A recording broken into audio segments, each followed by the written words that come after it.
नमस्कार, मैं हूं आपके साथ कांची बंसल और स्वागत करती हूं आज के इतिहास यानी 3 अगस्त के इतिहास में। ये तो हम सभी जानते हैं कि इटली के नाविक क्रिस्टोफर कोलंबस यूरोप से समुद्र के रास्ते से भारत के रास्ते की खोज करने निकले थे। लेकिन ये बात बहुत कम लोगों को पता है कि उन्होंने अपनी ये यात्रा 1492 में आज ही के दिन यानी 3 अगस्त के दिन शुरू की थी। इसके अलावा दुनिया को बेहतर बनाने के काम में जुटे लोगों के लिए भी आज का दिन महत्वपूर्ण है। आपको बता दें कि कोलंबस 1492 ईस्वी में स्पेन से समुद्री पूर्वी एशिया यानी भारत, चीन, जापान तक पहुंचने का सबसे आसान रास्ता खोजने के लिए जलमार्ग से रवाना हुए थे। लेकिन वे पश्चिम दिशा में यात्रा करते हुए पश्चिमी द्वीप समूह में पहुंच गए।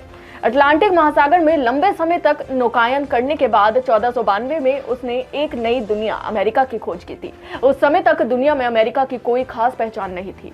इटालवी अन्वेषक अमेरिगो वेस्पुकी ने अमेरिका नाम दिया था। आपको ग्राफिक्स के जरिए समझाते हैं आज के इतिहास से जुड़े कुछ अहम पहलू।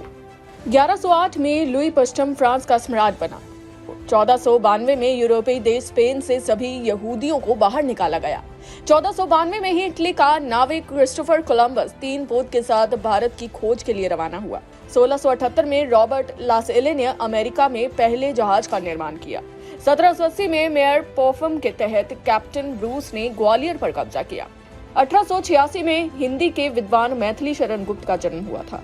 1900 में first one tyre and rubber company की स्थापना हुई थी। 1914 में पहला समुद्री जहाज पनामा नहर से गुजरा। 1925 में अमेरिका की अंतिम सैन्य टुकड़ी ने निकारागुआ छोड़ा। 1960 में पश्चिमी अफ्रीका देश नाइजर ने फ्रांस से स्वतंत्रता हासिल की।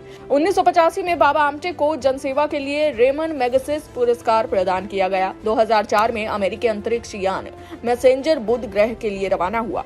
2007 में लोकतांत्रिक गणराज्य कांगो में एक ट्रेन दुर्घटना में 100 लोगों की मौत हुई।